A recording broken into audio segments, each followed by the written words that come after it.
அடே ஆர்சிபி, நீங்க ஃபைனல்ல ஜிடிஏ தோக்கச்சிட்டு அவனுங்களை வெறுப்பேத்துவீங்கன்னு பார்த்தா சம்மந்தமே இல்லாம சிஎஸ்கே ஃபேன்ஸ் எங்களை ஏன்டா வெறுப்பேத்துறீங்க? நாங்களே ஜிடி மேல சமகான்ல தான் இருக்கோம். விதியோட மோது விசிலோட மோதாது. போட்டோ ஷூட் அப்ப ஹர்திக் பாண்டியாக்கு பக்கத்துல எந்த கேப்டன் நிக்கிறாரோ அவர் தான் ஐபிஎல் டைட்டில் வின் பண்ணுவாங்கன்னு இவ்வளவு காலமா சொல்லிட்டு இருந்தாங்க. இப்ப அந்த ஒரு மித்திய உடைச்சாச்சு. அது மட்டும் இல்லாம எந்த ஒரு கேப்டன் வின் பண்றாங்களோ நெக்ஸ்ட் இயர் வந்து அந்த கேப்டன் வந்து ஃபைனல்ல ரன்னரா தான் வருவான்னு சொல்லிட்டு இருந்தாங்க. இப்ப அந்த ஒரு மித்திய வந்து பாத்தீங்கன்னா உடைச்சிட்டாரு. கண்டிப்பா ரஜத் படிதார்லாம் வந்து பாத்தீங்கன்னா இந்தியன் டீமுக்கு ஆடி ஆகணும். அவர் மட்டும் அந்த மிடில் ஆர்டர்ல இருந்தா கொஞ்சம் யோசிச்சு பாருங்க அந்த மிடில் ஆர்டர் எப்படி இருக்கும்னு சொல்லிட்டு.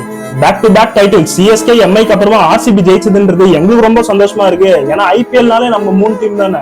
இதெல்லாம் ஒரு பக்கம் சந்தோஷமா இருந்தா, இன்னொரு பக்கம் பெங்களூர்ல 11 ரூல்ஸ் போட்டு நல்லா ஸ்ட்ரிக்டா தான் வச்சிருந்தீங்க. ஆனா ஆர்சிபிக்கு தான் உலகம் ஃபுல்லா ஃபேன் பேஸ் இருக்கு. ஹைதராபாத்ல போலீஸோட பேரிகார்ட் எல்லாம் போட்டு உடைச்சி ஒரு நாஸ்தி பண்ணிருக்காங்க. இந்த மாதிரியான ஃபேன்ஸ் பார்க்கும்போது தான் எல்லாருமே வந்து டாக்ஸிக் ஃபேன்ஸ், சிவிக் சென்ஸ் இல்ல அப்படின்னு சொல்றாங்க. ஏன்னா எல்லா ஆர்சிபி ஃபேன்ஸும் அப்படி இல்ல.